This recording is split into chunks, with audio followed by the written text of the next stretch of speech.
그런데 이제 제가 지금 준비하는 책이 똑같이 하는데 신약 성경 전체를 준비하고 있어, 저는.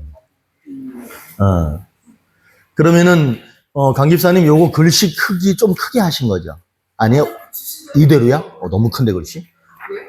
제가 볼 때는, 이거. 완전 할머니. 할머니야. 근데, 이거를 만일에 글씨 사이즈를 좀 줄이고 하면, 제가 하면은, 한 750페이지에서 800페이지 정도 될 거예요. 제가 이걸 완성하면. 거의.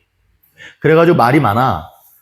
책을 2권으로 내라. 막 이렇게 말이 많아. 근데 이제 제 지도 교수님은 뭐라 그러시냐면, 한 권으로 해라. 한 권으로 해야 된다, 이제. 그래서 어쨌든 저는 한 800페이지 정도의 책을 하나 만들 거예요. 이렇게. 그런데, 여기 이제 우리가 같이 공부하시는 여기 계신 분들은 이렇게는 못하고 요한복음만 딱 만드실 거야. 내가 미리 얘기하는데 요한복음을 따로 책을 낼 수 있고요. 그 다음에 어쨌든 제가 쓰는 그 책에 요한복음이 들어가겠죠. 요한복음 아니구나. 이게 마태복음만 800페이지다. 마태복음만 800페이지야. 그래서 제가 기도하는 게 있어요. 죽기 전까지 신약 성경, 구약 성경을 이렇게 요렇게 만들기. 요게 하나잖아. 딱 하나야. 근데 그때 강 집사님 요한복음이 몇 개라 그랬어요? 총? 94. 94? 그러면은 요런 게 94개가 나오는 거야. 94개가 되면 요한복음이 된 거예요. 마태복음은 147개. 이게 요렇게 된 게. 그러니까 요렇게 하나씩 만들어내셔야 되는 거예요. 만든 게 이게 38페이지. 그래요? 많아요. 분량. 아마 요한복음이 94면은 한 600페이지? 글을 쓰면 한 600페이지 이상 될 것 같아요. 그러면 대단하신 작업을 하시는 거예요. 그렇죠? 자, 근데 이제, 뭐냐 하면, 제가 지금 준비하는 거는 이 앞에 페이지는 없어요. 앞에 이거는 빼놓고 그냥 뒤에 거로만 무조건 하는 거거든. 근데 여러분들께서는 앞부분에 이걸 붙이죠. 근데 이거를 붙이는데 이거를 박스로 치면은 박스로 하지 말고 본문을 앞에다 제시하는 거예요. 그러면 뭐 예를 들어서 요한복음 1장 뭐 1에서 10 했단 말이에요. 본문을 쭉 제시하세요. 그 다음에 두 번째는 무조건 이걸 쓰세요. 이렇게 한 다음에 이거를 나열한 박스 하지 말고 쭉쭉 하는 거야. 대신에 앞에 이렇게 할 때 앞에다가 몇 절 이렇게 쓰시잖아요. 그리고 내용을 쓰시는 거야. 그리고 나서 그 다음에 여기 뒤에 이 내용을 넣는 거예요. 근데 저는 뭐라고 썼냐면 구원 이야기라고 썼어요. 맨 위에 구원 이야기 이렇게 썼는데 뭐 그거는 이제 여러분들이 정하시면 돼요. 구원 이야기라고 쓸 거냐, 사랑 이야기라고 쓸 거냐, 아니면은 뭐 동행 뭐 이렇게 명사로 쓸 거 뭐든지 결정하시면 돼요.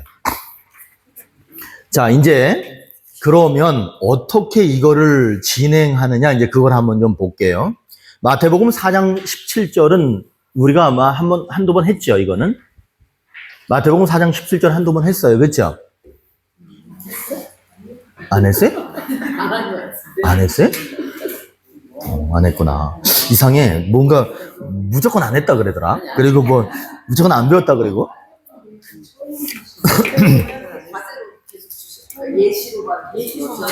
그랬어요? 이주혜 목사님이 그렇다면 그런 거야.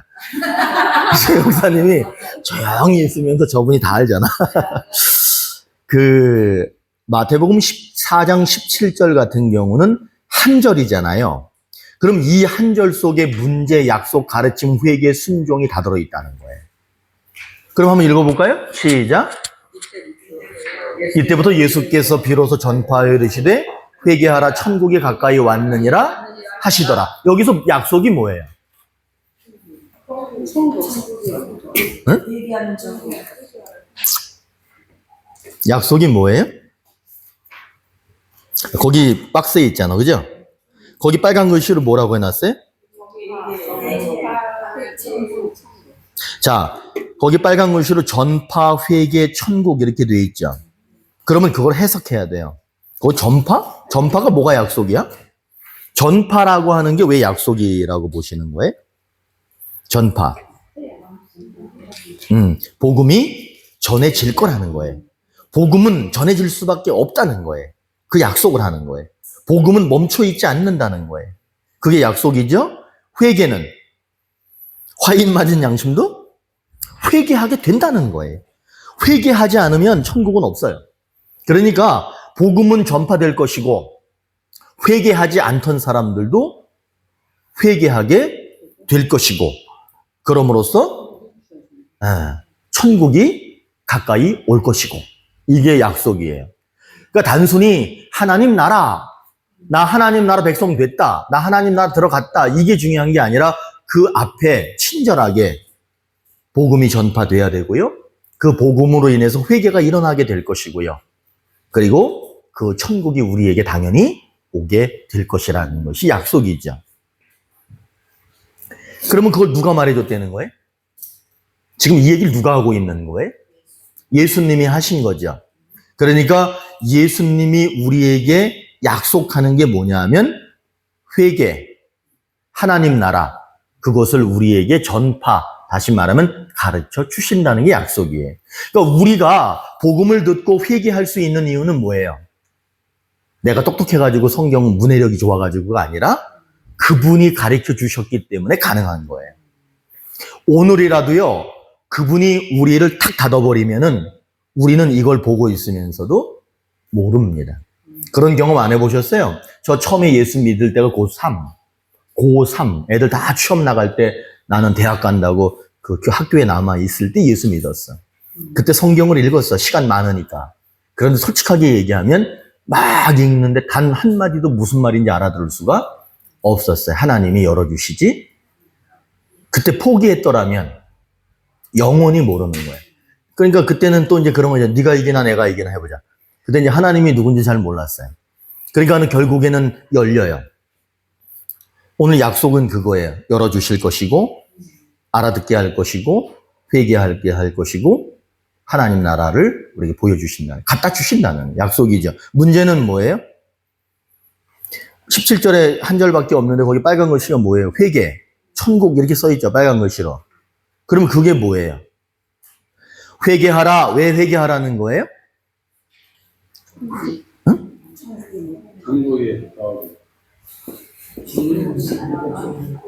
이거예요? 회개하라. 권사님, 회개하세요. 회개하라니까. 왜 자꾸 강조하겠어?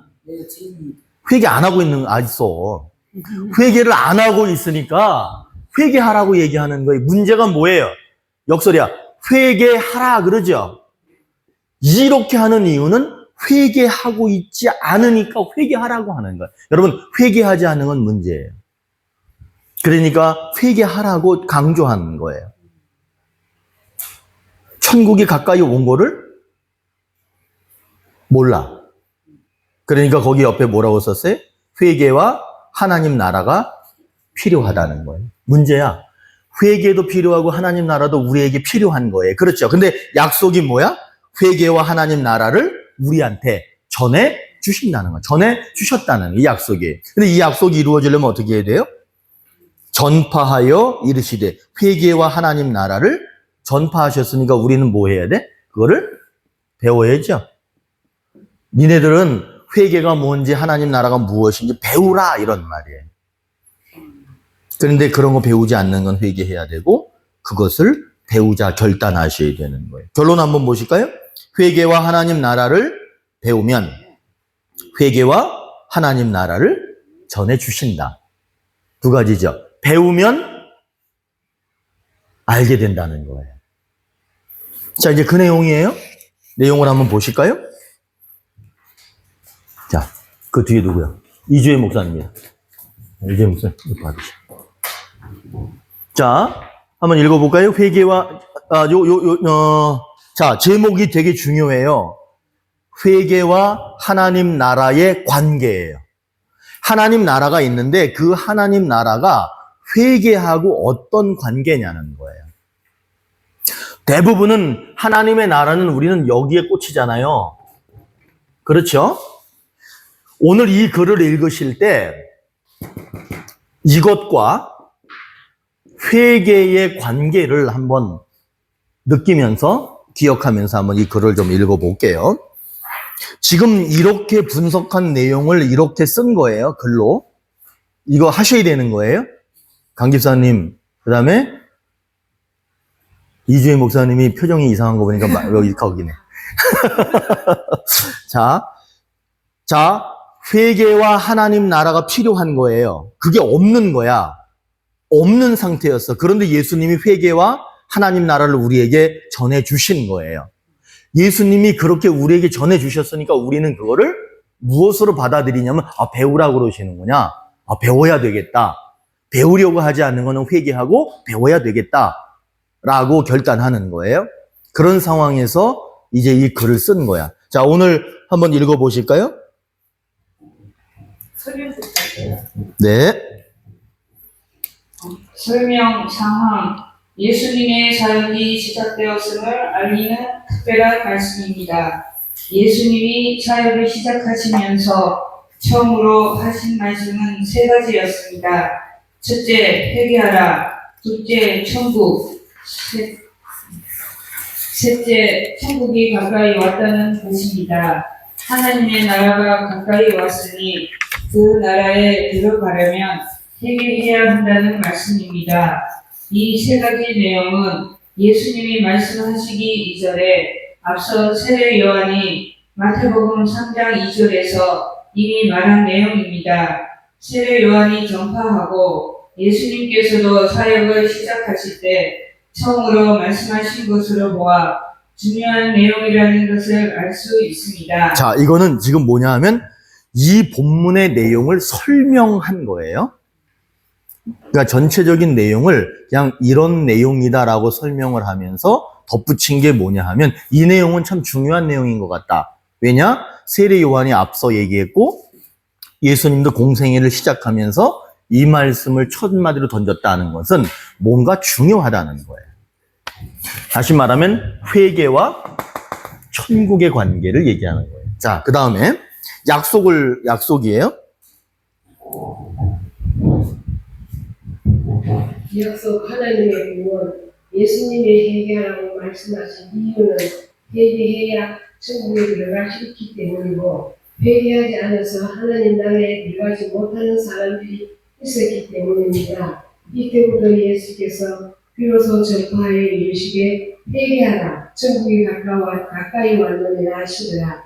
11절에 이 말씀처럼 예수님은 하나님 나라에 들어갈 수 없는 사람들에게 회개해야 하나님 나라에 들어갈 수 있다고 말씀해 주시는 것입니다. 자, 아멘. 거기까지. 자, 하나님 나라에 들어가려면 뭐가 있어야 돼요? 아니, 잘 여기 보면서 해봐. 여기 다시. 뭐해? 근데 이상하죠? 오늘 하나님 나라에 가려면 오늘 믿음이라는 단어는 여기 안 써 있어요. 근데 뭘 쓰고 있어? 그러면 이제 목회자, 그 다음에 신학자, 그리고 신학을 공부하시는 여러분들은 의문을 가지셔야 돼. 이상하다. 천국 가려면 믿음인데 왜 회개를 말하고 있지? 성경이 틀렸어, 그죠? 성경이 틀린 거 아니에요? 조난숙 우리 성경이 틀린 거 아니? 믿음으로 천국 가는 거잖아. 믿음으로 가는 나라 하나님 나라, 돈으로도 못 가요. 뭐 이런 노래 있잖아. 그런데 믿음으로 가는 거 아니에요. 근데 오늘 이상하게 회개를 얘기해요. 회개해야 간다는 거예요. 이거 해결해야 돼요. 이거 해결하겠다는 거야. 성경이 잘못된 거 아니에요? 제가 지금 물어볼게. 믿음으로 가는 거잖아. 근데 회개로 간대. 성경이 잘못된 거잖아. 네? 회개가 손해는 그렇죠. 우리 전사님 말씀이 맞네. 자, 이 전사님 최고. 자, 그럼 이제 또 읽어볼까요? 어디야? 당신 우리의 믿음, 천국 곧 하나님 나라의 들어가기 위해서는 회개해야 합니다. 회개하기 위해서는 회개가 무엇인지, 어떻게 하는 것인지를 배워야 하고, 하나님 나라에는 어떤 사람들이 들어가게 되는지를 배워야 합니다. 회개는 잘못한 것이 배워올 때 그것을 뉘우친 후 말씀을 바탕으로 실천하는 삶을 사는 것을 말합니다. 하나님 나라는 우리 인생의 목표이며 최종 목적지입니다. 이 세상은 하나님 나라에 들어갈 준비를 하는 곳입니다. 회개하는 사람이 하나님 나라에 들어갈 자격을 갖춘 사람이고 그 사람에게 하나님 나라가 열립니다. 지금 읽은 것 중에 요 단어 나오죠? 그 단어 나왔어요?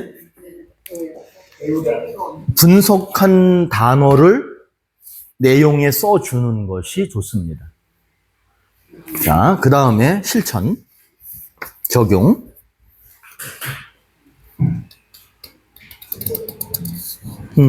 연선, 주세요. 저기, 조명숙 목사님 주세요.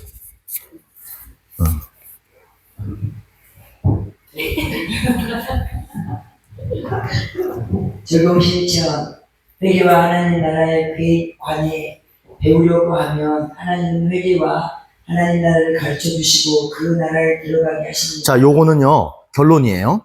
적용 첫 번째 패러그랩에 결론을 넣어놓은 거야. 이 글은 그렇게 갈 거예요.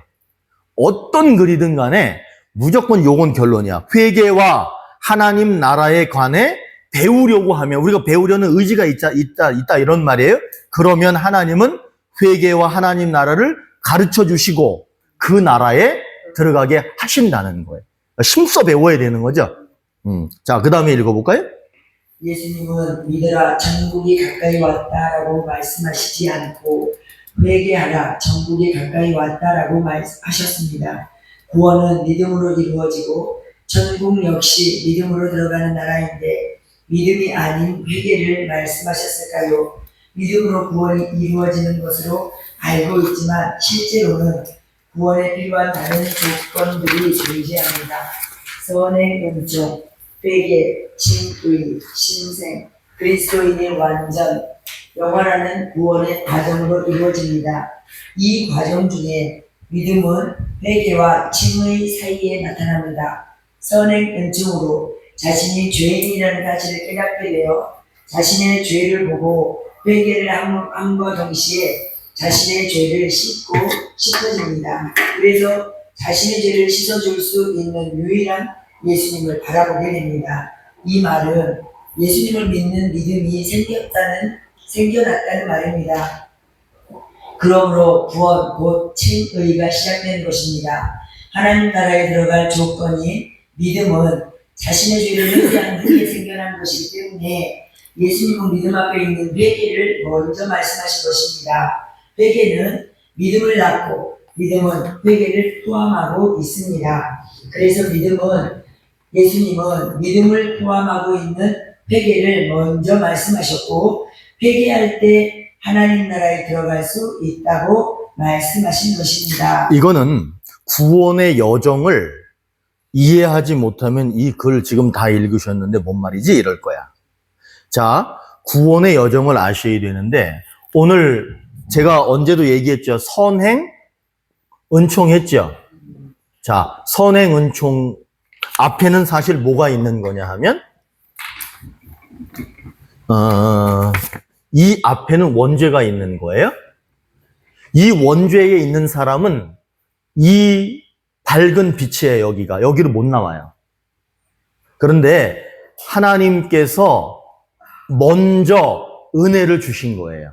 그 은혜는 뭐냐면 원죄에 빠진 인간은 아무것도 할 수 없어. 그런데 얘를 불러가지고 이 바깥으로 꺼내준 거예요.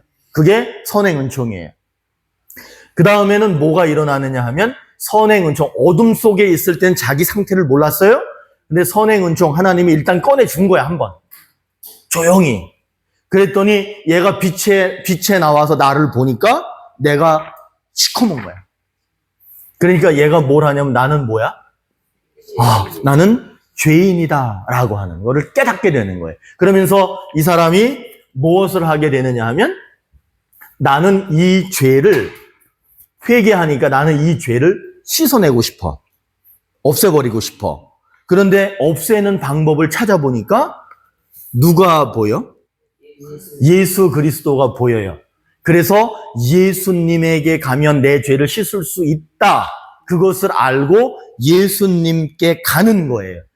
그래서 가가지고 예수님 앞에서 내가 죄 졌습니다. 내 죄를 용서해 주십시오라고 고백했더니 예수님이 뭐라 그러냐면 너는 이제 세상 아들이 세상 자식이 아니라 하나님의 자식이 되었다라고 말하는 거예요. 그거를 가리켜서 뭐라 그래? 칭의. 너는 이제 하나님의 자녀가 되었다라고 말해주는 거예요. 자, 그러면 제가 더는 얘기 안 할게. 그런데 어쨌든 칭의, 신생, 그리스도인의 완전, 영화 이렇게 되는데 여기에는 믿음이라는 단어가 없다는 거예요. 그러면 믿음이 어디 있느냐는 거야. 여러분 잘 아셔야 돼. 믿음이 없이는 절대로 구원받을 수 없어요. 그런데 믿음만큼 중요한 것들이 있다는 거예요. 그러면 그 믿음만큼 중요한 것들이 이건데 여기에 반드시 믿음이 있어야 돼요. 믿음 빠지면 이것들은 아무 소용이 없어요. 그럼 믿음이 어디 있느냐? 여기에 있는 거예요. 여기. 자, 회개했죠. 내가 보니까 죄가 있어요. 이 죄를 씻고 싶어요. 그래서 이 죄를 씻으려면은 누구에게 가야 되냐면 예수님께 가야 돼. 그래서 예수님이 너는 이제 내 아들이다라는 칭의를 받아야 돼요. 그러면 예수님께 가야지가 뭐예요? 믿음이에요. 예수님만이 나의 죄를 씻을 수 있다. 그래서 나는 예수님을 만나야 된다. 그게 믿음이에요. 그리고 그 믿음으로 갔더니 칭의를 얻는 거예요. 그러니까 믿음이 먼저요, 회개가 먼저예요? 회개가 먼저예요. 나의 시커먼 것을 보고 그 죄를 씻기 위해서 예수님밖에 없다 하는 순간 믿음이 생긴 거예요. 그러니까 오늘 여기 글에는 뭐라고 포함했느냐 하면 회개 속에 믿음이 포함되어져 있다. 회개하는 사람은 그러니까 믿음이 있는 사람이 회개하는 거야. 자, 그 얘기를 하는 거예요. 자, 이제 거기 보면 빨간 박스 있죠? 빨간 글씨 있죠? 빨간 글씨를 아주 천천히 읽어볼게요. 그러니까 거기 이게 회개, 믿음, 구원이죠. 앞에 회개를 빼고 우리는 얘기를 많이 해요. 믿음, 구원만 얘기한단 말이야. 그런데 그 믿음이 진짜 완전한 믿음이 되려면 반드시 앞에 회개가 있어야 되는 거야. 한번 그거 읽어볼까요, 목사님?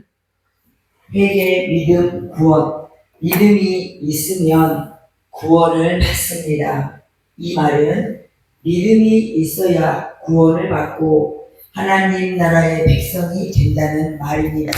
그런데 예수님은 믿어라, 하나님 나라가 가까이 왔다라고 하지 않고 회개하라, 천국이 가까이 왔다라고 외치셨습니다. 그 이유는 회개 후에 믿음이 생겨나고 회개 안에 믿음이 포함되어 있을 뿐 아니라 믿음을 더욱 단단히 세워주는 구원의 수단이기 때문입니다. 믿음은 구원을 결정짓는 조건이지만 회개는 믿음을 낳은 모체이고 믿음을 건강하게 길러주는 어머니입니다. 이거 내가 썼지만 표현 멋있는 것 같아. 아니, 한번 봐봐. 마지막에 믿음은 구원을 결정하는 조건이죠. 믿음이 없이는 안 되지요. 그런데 회개는 믿음을 낳은 거야. 그쵸? 회개가 하니까 믿음이 응애하고 나온 거야. 탄생시킨 거야. 그리고 그 회개는 믿음을 낳았을 뿐만 아니라 건강하게 하고 믿음을 길러주는 엄마야. 아, 이거 표현 괜찮은 것 같아. 그죠? 그러니까 이렇게 글을 우리가 잘 쓰자는 거야. 그러면 얼마나 좋아. 그러면서 이제 마지막에 제가 기도까지 거기다 했어. 기도까지 한 이유는 이걸 가지고 설교를 하든 성경 공부를 했을 때 이렇게 기도로 마치면 되는 거죠. 최성래 권사님 한번 이거 기도 한번 해봐요. 하나님 나라가 가까이 왔다는 뜻을 말씀해 주시고 그 나라에 들어가려면 회개해야 한다는 것을 가르쳐 주셨습니다. 그러니 성령 하나님 회개의 영을 허락해 주십시오. 회개하여 열어놓으신 하나님의 나라에 들어갈 수 있기를 원합니다. 회개는 구원과 하나님 나라의 문을 여는 믿음을 포함하고 있으니 항상 회개하며 하늘 문을 향해 걸어가는 회개의 사람이 되기를 기도합니다. 예수님의 이름으로 기도드립니다. 아멘. 그럼 이제 한편 끝난 거예요. 설교도 되고 성경 공부도 되고 제자 교육도 하고 다 할 수 있는 거예요. 자, 이제 이렇게 끝났을 때 이거를 딱 내려놓으셔, 이렇게. 내려놓고 이제 암기가 됐나 봐야 되는 거야. 그래서 다음부터는 저 김시종 목사랑 공부하지 말아야지 이런 생각하시면 안 돼. 어렵고 막 힘들고 막 자꾸 논리적인 거 얘기하고 그래도 여러분 잘 따라오시면 돼. 자, 이 내용을 보면 한 절이야. 그런데 지금 문제가 뭐냐면 이 땅에 살고 있는 사람들의 문제를 뭐라고 지적하고 있느냐 하면 회개가 없는 거야. 그리고 하나님 나라도 없는 거야. 왜냐하면 회개하지 않는 사람이 어떻게 하나님 나라의 주인이 될 수 있겠어요? 그게 없는 거야. 그러니까 필요한데 없는 거예요. 그런데 오늘 약속은 뭐냐 하면 우리에게 회개와 하나님 나라를 전파해 주신다는 거예요. 가르쳐 주신다는 거예요. 그러면은 우리들은 그것을 받는 입장, 수혜자의 입장에서 무엇을, 어떤 태도를 가져야 되느냐 하면 배우려고 하는, 그것을 알려고 하는 열심히 있어야 된다는 거예요. 그러면 어떤 역사가 일어나느냐 하면 하나님 나라도 없고 회개도 없는 사람들이 하나님께서 전해주시는 하나님 나라를 소유하는 사람이 될 수 있다라고 보는 거예요. 그래서 이 글을 어떻게 시작했느냐 하면 첫 번째가 본문 설명이에요. 그 내용도 중요하지만 제가 아까 계속 얘기하죠. 구조가 중요한 거예요. 첫 번째는 무조건 본문을 설명하라. 앞으로 설교할 기회가 있으셔서 그래도 본문을 정했어. 그러면은 그 본문을 정해줬을 때 제일 먼저 앞부분에 하셔야 될 내용이 뭐냐면 오늘 말씀은 예수님께서 공생애를 시작하시면서 하신 첫 번째 말씀인데 그 내용은 회개, 천국에 들어가려면 이렇게 해야 된다라는 말씀입니다. 이게 본문 설명한 거예요. 그 다음에 본문 설명을 했어. 그 다음에 중요한 게 뭐냐면 약속이에요. 이 약속, 이 본문에서 도대체 하나님께서 구원을 뭐라고 말하고 있느냐? 그 두 번째가 약속을 얘기하는 거예요. 약속이 뭐예요? 가르쳐 주신다는 거죠. 전파해 주신다는 거죠. 뭘? 회개와 하나님 나라를 전파해 주신다는 내용을 여기 쓰면 되는 거예요. 그 다음에가 뭐예요? 가르침이죠. 그 약속이 이루어지려면 가르치는 대로 순종해야 돼. 그 가르침의 내용이 무엇이냐는 거예요. 그 다음이 뭐예요? 적용이죠. 적용인데 이 적용의 첫 줄은 무조건 뭐라 그랬어요? 이 내용의 이 본문의 결과를 거기다 집어넣으라 이거예요. 강 집사님 잘 메모하고 계시죠? 여기에 결과를 넣어야 되는 거예요. 그리고 나서 박스를 하나 넣어놨죠? 여기에 빨간 박스, 빨간 글씨 있죠? 거기에서 우리는 뭘 하나를 발견했냐면 믿음은 그 다음은 구원이다 라고 하는 거를 이렇게만 쓰면 매우 쉬웠을 거예요. 근데 앞에 우리는 뭘 썼느냐 하면 회개를 썼습니다. 근데 이 회개라고 하는 것은 이 본문이 말하고자 하는 거예요. 믿음으로 구원받는다. 그런데 그 믿음을 낳은 게 누구냐? 회개가 믿음을 낳았고 엄마가 그 아이를 낳고 양육을 하듯이 회개는 계속해서 믿음을 키워주는 것이다 라고 하는 걸 얘기했어요. 그러면서 그 빨간 박스에서 거기에 보면 이런 단어가 하나 있죠.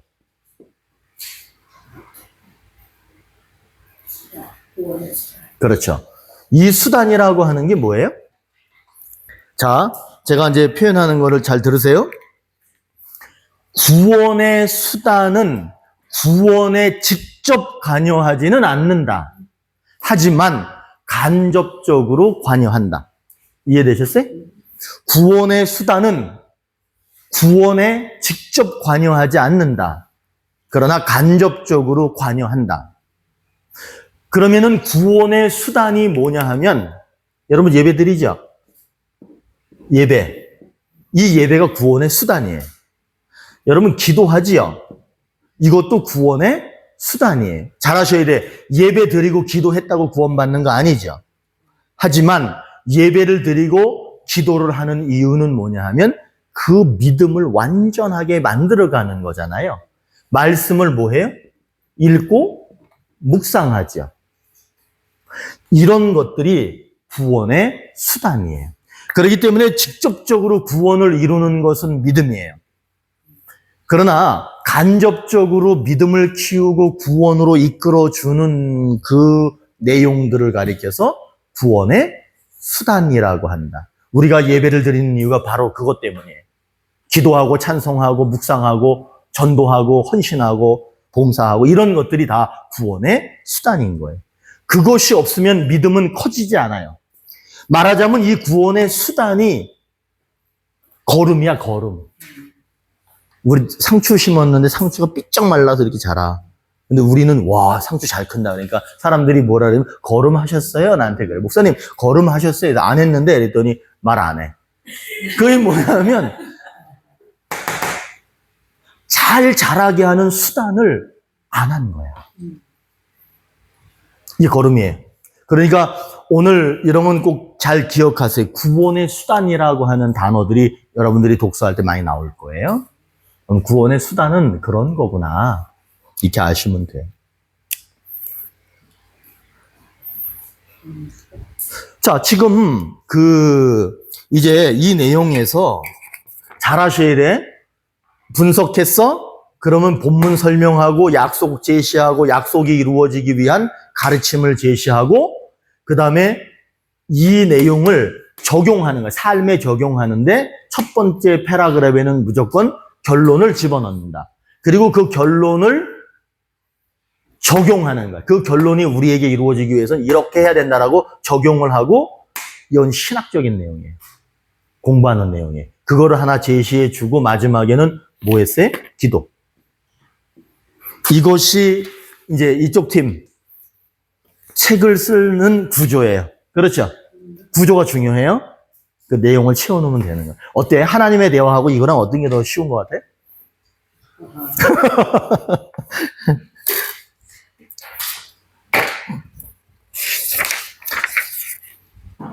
연습을 이렇게 하지만 다 그게 거기에 적합하지는 않고 어떤 거는 대화식으로 하는 게 훨씬 대화식으로 하는 게 훨씬 쉬워요? 좋고 어떤 때는 아, 좋고? 순서 분석을 해서 이렇게 우리가 한 달 갖고 사실 다 힘들지만 어려운 것 같긴 해요. 이 성경은요, 우리는 신학을 공부하잖아요.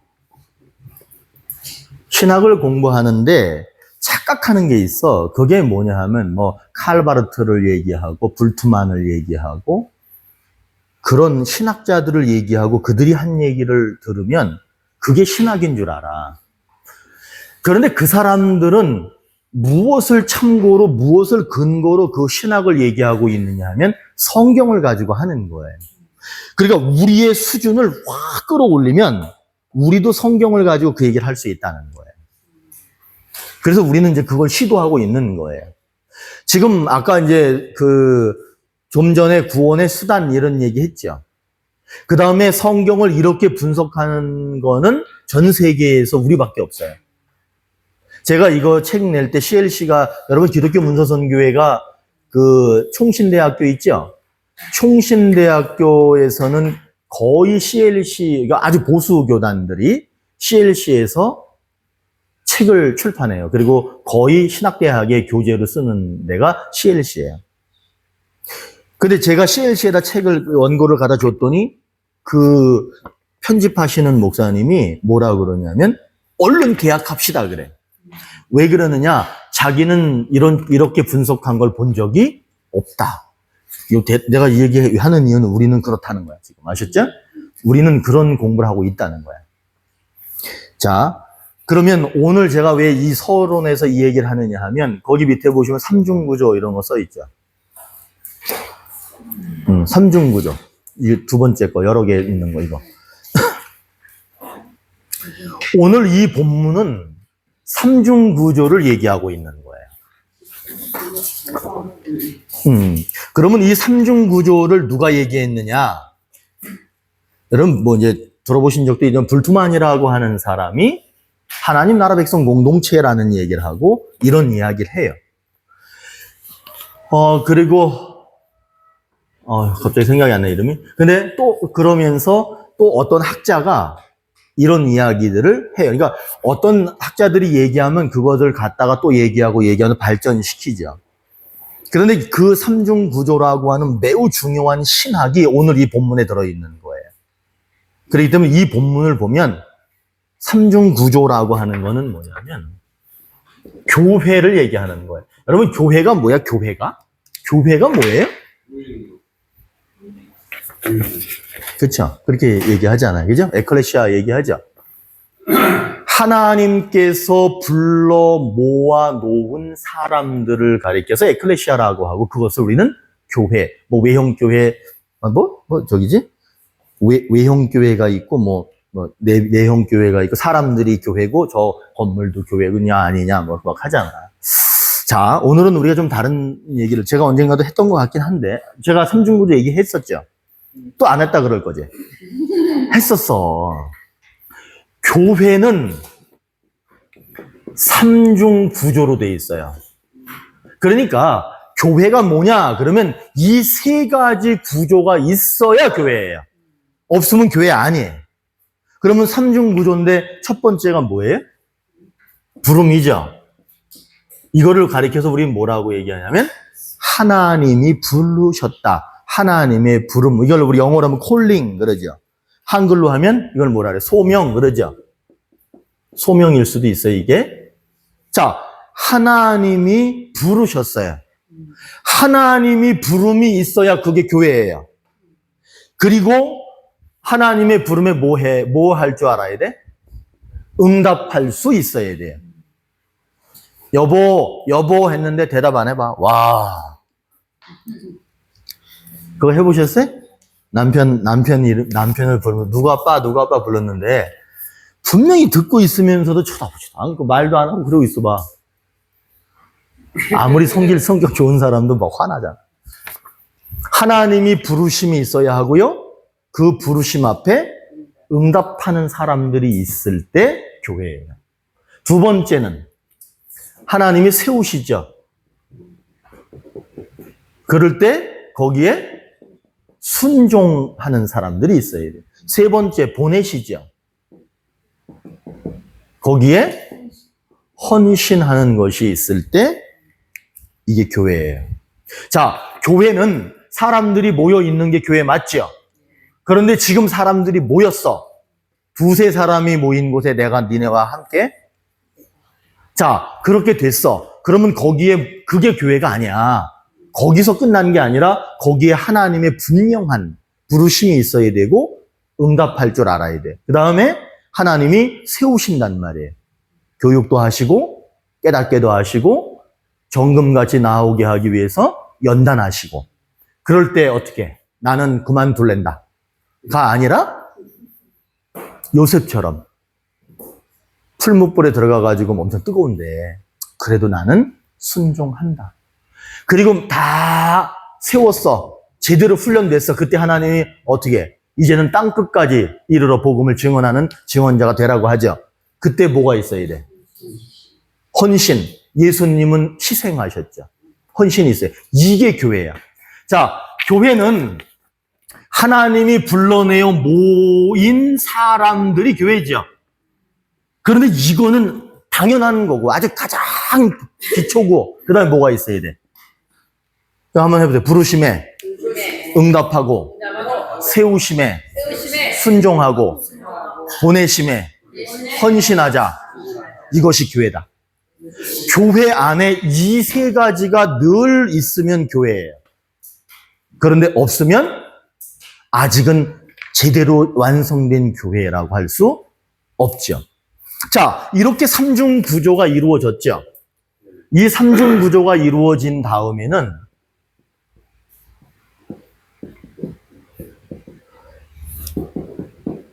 뭔가 일해야 되잖아. 그죠?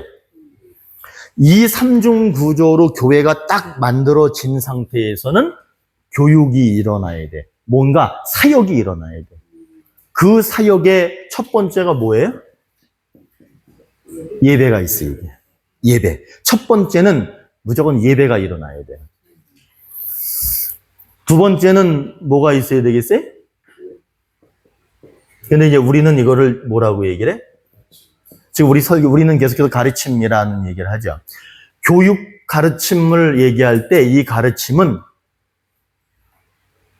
주입식 교육이 아니라 형성시키는 교육. 그러니까 신앙은 가르치는 것이 아니라 형성되는 것이다. 그걸 하는 거예요. 신앙은 가르치는 것이 아니라 형성되는 것이다. 그 다음에 뭐가 있겠어요? 한번 잘 생각해 봐요.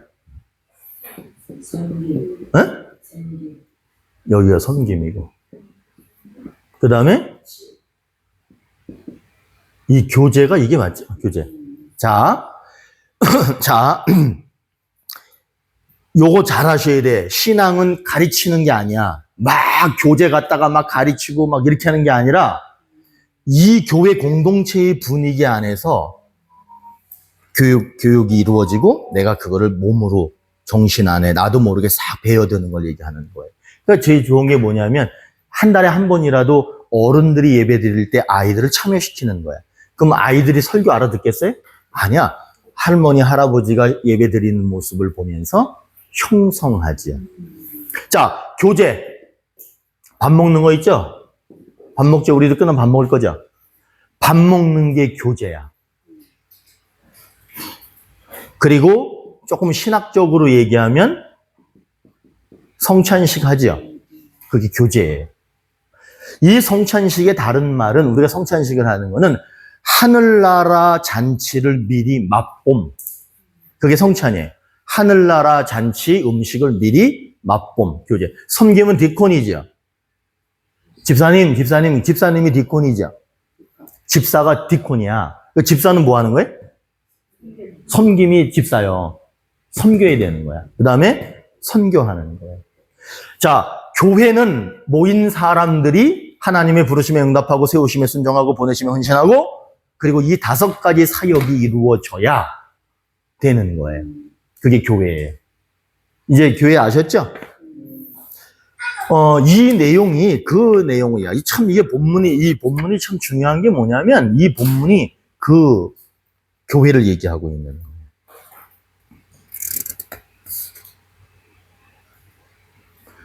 거예요. 요거만 하나 짚고 갈게요. 거기 보시면 문제 앞에 구절이 있어요, 없어요? 없어요. 문제 앞에 구절이 없죠. 구절이 없다라고 하는 거는 문제가 거기 없다는 거예요. 근데 없는 게 아니라 직접적으로 표현을 안 했을 뿐이지 문제는 있지만 드러내지 않았다는 거예요. 그럼 문제를 찾으려면 어떻게 해야 되냐면 약속을 보셔야 돼. 그럼 약속의 반대가 문제예요.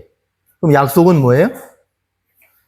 약속이 보니까 19절에 보니까 너희를 사람을 낚는 어부가 되게 하리라. 그 다음에 보시고 부르시니. 자, 여기 지금 이거, 여기 이제 보이세요? 이거? 여기 이거. 자, 예수님께서 제자들을 부르셨죠? 이게 첫 번째예요. 이제 감 잡으시지. 그 다음에 예수님이 그들을 세워야 안 세워요? 그리고 니네들 가라 그래 안 가라 그래? 그게 교회야. 예수님이 교회 세우러 오신 거예요. 건물 세우러 온 게 아니라 제자가 곧 교회였던 거예요. 그거 하러 오신 거예요. 그러면 오늘 이거 보니까 부르시고 생명을 구원하는 사람이 되게 하신다는 거예요. 약속이. 그러니까 교회를 제대로 만드시겠다는 거야. 부르고 세우고 나서 사람을 구원하는 사람이 되게 하시겠다는 거죠. 근데 문제는 뭐겠어, 그러면? 부르심도 없어. 뭐도 없어? 부르지 않으니까 뭐도 없어. 혼자 대답하고 앉아있으면 그 미친 사람이잖아. 혼자 중얼중얼거리면. 그러니까 불름이 없으니까 응답도 없는 상태. 그냥 아무것도 없는 상태. 죽은 상태인 거를 얘기하는 거예요. 근데 약속은 부르고 생명을 주신다는 거예요.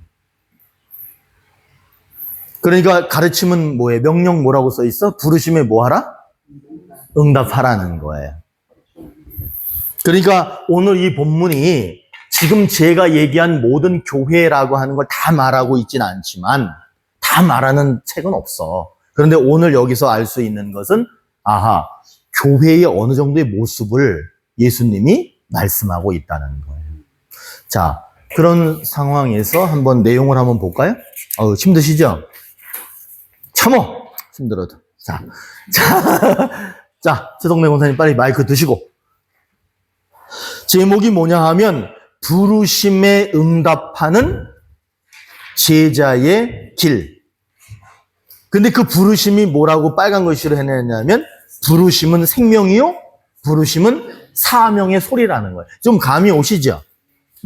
자, 마태복음 그 내용을 읽었다 치고 그다음에 이제 내용 한번 볼까요? 설명 상황. 예수님은 베드로와 안드레가 바다에 그물 든 것을 보고 나를 따라오라. 사람을 낚는 어부가 되게 할 것이라고 하셨습니다. 부름받은 두 형제는 그물을 두고 예수님을 따라 나섰습니다.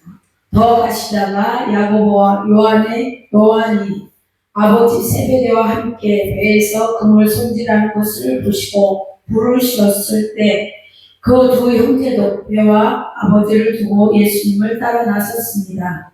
예수님이 부르시지 않으면 응답할 수 없습니다. 그 영혼은 죽은 상태로 살아갈 수밖에 없습니다. 때가 되어 예수님은 어부들을 부르셨고 부름을 받은 그들은 예수님을 따라가서 영적으로 죽은 상태에서 생명이 있는 영혼이 되었습니다. 이거는 지금 부르심에 응답했다는 내용이에요. 네. 그러니까 여기에서 우리는 신학적인 거를 볼 수 있어야 돼요. 지금 예수님은 교회를 만드시는데 첫 번째 단계를 하고 계시는 거예요. 그게 상황 설명이야. 이 본문을 설명하는 거예요. 자, 그러면 이제 이 상황에서 약속, 하나님께서는 어떤 구원을 말씀하고 계시나 볼까요? 베드로와 안드레, 야고보와 요한 형제가 부름을 받기 전에는 영적으로 죽은 상태였습니다. 자, 여기 이건 문제를 얘기하고 있죠. 그러니까 이 글의 구조를 잘 이해하셔야 돼. 강 기사님이 메모 잘 하셔요. 자, 지금 앞부분에 문제를 제기한 거야. 그렇죠? 그 다음에 그런 그들을 예수님이 부르셨습니다. 말씀하시되 나를 따라오라. 내가 너희를 사람을 낚는 어부가 되게 하리라 하시니 거기서 더 가시다가 다른 두 형제 곧 세베대의 아들 야고보와 그의 형제 요한이 그의 아버지 세베대와 함께 배에서 그물 줍는 것을 보시고 부르시니 예수님이 이 형제들을 부르셨을 때 죽었던 그들의 영혼이 살아났고 더 나아가 그들은 다른 생명을 구원으로 인도하는 제자가 되었습니다. 자, 이제 그들이 제자가 됐다는 건 세우심에 순종했다는 거죠. 그리고 더 나가서 그들은 보내심에 목숨 걸고 헌신하는 이들이 된다는 거예요. 그거 이제 교회 얘기하고 있는 거야. 자, 그 다음에 가르침. 우리의 믿음, 베드로와 안드레, 요한과 야고보 이 형제들이 생명을 얻고 영적으로 죽은 상태에 빠진 사람들에게 생명을 전하는 사람이 될 수 있었던 것은 예수님의 부르심을 듣고 응답했기 때문입니다. 그들이 곧 그물을 버려두고 예수를 따르니라. 그들이 곧 배와 아버지를 버려두고 예수를 따르니라. 부름받은 형제들은 자신들이 하던 일을 멈추고 예수님을 따라 나섰습니다. 이것이 응답입니다. 만약 이 형제들이 부르심을 거부하고 따라 나서지 않았다면 그들은 생명도 사명도 없이 살아야 했을 것입니다. 그러나 부르심에 응답한 그들은 영적으로 죽은 상태를 벗어나게 되었고 영적으로 죽은 사람에게 생명을 전해주는 제자로 인생이 바뀌었습니다. 자, 이해되셨죠? 여기까지. 그 다음에 이제 적용이야. 적용의 첫 번째 패러그래프는 뭐라 그랬어요? 이 내용의 결론이라고 그랬죠? 자, 한번 읽어보실까요? 적용. 예수님은 영적으로 죽은 상태에 빠진 사람들을 부르셔서 생명을 얻게 하시고 다른 사람의 생명도 구원으로 인도하는 사명을 주십니다. 이걸 사람이 이루어지기 위해서는 부르심이 있어야 하고 이에 대한 응답이 있어야 합니다. 예수님은 우리를 이미 부르셨습니다. 그래서 우리는 이미 예수님의 부름에 응답했습니다. 그러나 분명히 알아야 할 것, 그 부름은 일이 된 것이 아니라 매 순간 일어난다는 사실입니다. 그러므로 매 순간 응답하는 삶을 살아야 합니다. 응답하는 삶을 살아갈 때 받은 생명을 유지할 수 있고 죽은 영혼의 생명을 전하는 예수님 제자의 삶을 살 수 있습니다. 이해되셨죠? 근데 이 글이 좀 더 쉬운 것 같기도 하다. 아까 하나님 대화보다, 그죠? 아닌가? 아, 나도 보니까 그러네. 자, 이제 그 빨간 거 있죠? 빨간 글씨. 그 빨간 글씨가 제자가 되는 길이라고 하는 거로 한번 정리해 본 거죠. 자, 한번 또 읽어 보실까요? 제자가 되는 길, 예수님의 제자가 되려면 첫째, 하나님이 불러주셔야 합니다. 한 개인을 부르시고 그 영혼을 구원하실 뿐만 아니라 부름을 받은 그를 통해 더 많은 영혼을 구원하시겠다는 계획과 기대감이 있는 부르심입니다. 둘째, 하나님이 부르실 때 응답해야 합니다. 응답은 단순한 대답이나 고백의 처음을 넘어서 자신이 하고 있던 것을 포기하거나 우선순위를 재정립하고 준 영혼에게 자신이 받은 생명을 전하는 것이 응답하는 것입니다. 그러므로 제자는 부르심에 응답하는 사람입니다. 자, 저기 두 번째, 둘째에서 우리가 이제 오해하지 말아야 될 게 뭐냐면, 하나님이 부르실 때 응답해야 합니다. 응답은 단순한 대답이나 고백의 차원을 넘어서 자신이 하고 있던 것을 포기하거나 할 때 다 팽개치고 오라는 말이 아니에요. 그러면서 우선순위를 재정립하고 우리의 삶에 사회 가서 직장 생활도 해야 되고 일하고 먹고 살아야 되죠. 그런 것들을 포기하고 무조건 따라오라 이런 말이 아니에요. 우선순위를 잘 정해야 된다는 거예요. 그 얘기를 하고 있는 거. 자, 이제 마지막 기도할까요? 기도 소망. 예수님이 우리를 부르시고 응답할 수 있는 믿음을 주셔서 생명을 얻고 생명을 전하는 삶을 살게 하셨습니다. 매 순간 부르시는 소리를 듣게 하시고 받은 사명을 기억하게 하셔서 하나님이 원치 않는 것을 버리고 하나님보다 우선시하게 살아왔던 것들을 뒤로 하고 하나님을 가장 최우선에 두는 삶을 살면서 다른 사람에게 생명을 전하는 예수님의 제자가 되기를 기도합니다. 예수님의 이름으로 기도드립니다. 아멘. 자, 거기에 보시면 마지막 기도회는 무조건 기도합니다로 끝났어요. 똑같이 일괄적으로. 그러니까 제가 오늘 드린 이 원고를 보면서 어디에 결론을 뒀는지, 어디에 문제를 뒀는지, 그리고 마지막 기도회는 무조건 기도합니다로 다 일괄 통일했어요. 그 내용을 잘 보시면서 그 구조를 따라서 하시면 좋을 거예요. 자, 이건 약속이야. 우리가 하는. 자, 어떠세요? 오늘 또 해봤어. 두 가지 다 해봤어. 하나님의 대화도 해봤고, 분석한 내용을 어쨌든 설교, 성경 공부 할 수 있는 내용으로 바꿔봤습니다. 뿌듯하지 않으세요? 뿌듯해. 이거 뿌듯한 거야. 지금 이렇게, 솔직하게 얘기하면, 아마는 그 젊은 애들 이제 막 대학에 입학해서 1학년, 2학년, 3학년 다니는 아이들한테도 이거 하면 힘들다 할 거예요.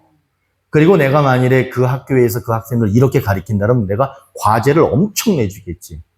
집에 가서 아주 진짜 머리 다 빠지도록 고민하고 오게끔 만들겠지, 제가. 근데 제가 여기서 그렇게 하면,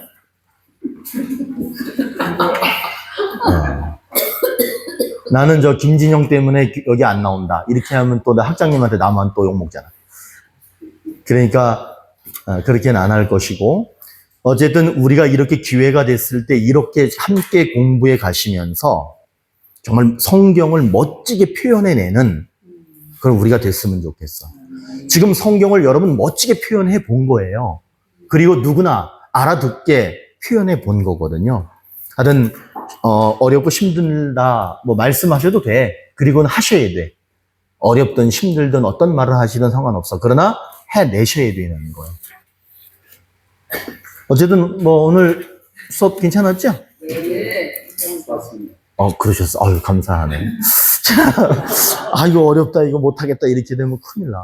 안 돼. 그리고 해내시면 여러분 인생의 일생에 정말 도움이 되는 내용이 될 거예요. 자, 제가 기도하겠습니다. 하나님, 오늘 우리는 성경 속에 하나님과 어떤 인물들이 대화하는 내용을 살펴봤습니다. 그 대화의 내용은 짧습니다. 하지만 그 짧은 대화 속에 우리에게 던져주는 매우 소중한 메시지들이 있다는 것을 발견했습니다. 하나님, 우리들에게 지혜를 주시고 인내와 지구력을 주시고 열정을 주셔서 하나님이 말씀하시고자 하는, 하나님이 대화하시고자 하는 내용을 잘 정리해서 우리의 신앙에, 우리의 영혼에 도움이 될 뿐 아니라 많은 신앙인들에게 어떻게 말해야 하고 어떤 대화를 해야 하는지를 가르쳐주고 깨닫게 하는 그런 좋은 책을 만들어낼 수 있도록 도와주시옵소서.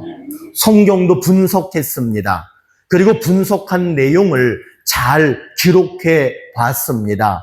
본문도 설명해 봤고 약속과 가르침도 나누어 설명해 보았고 그 내용을 우리 삶에 적용도 해 봤습니다. 그리고 신학적인 내용도 살짝 건드려 보기도 했습니다. 이 책 역시 많은 사람에게 도움이 되게 하시되 특별히 목회자들에게, 설교하는 목사님들에게 많은 도움이 됐으면 좋겠습니다. 사랑하는 호원신학교 귀한 학생들 여기에 있습니다. 이들이 이것을 꿈꾸고 계획하고 있습니다. 하나님이여 우리를 도와주시옵소서. 그래서 우리가 해낼 수 있도록 우리의 힘이 되어 주시옵소서. 우리 마음속에 열정이 식어지지 않게 하시고 혹여나 낙심하고 절망의 순간이 온다 할지라도 요셉이 변함없이 자기의 삶의 여정을 걸어갔던 것처럼 그렇게 유유히 우리들의 할 일을 다 해낼 수 있도록 도와주옵소서. 예수님 이름으로 기도하옵나이다. 아멘. 수고하셨습니다.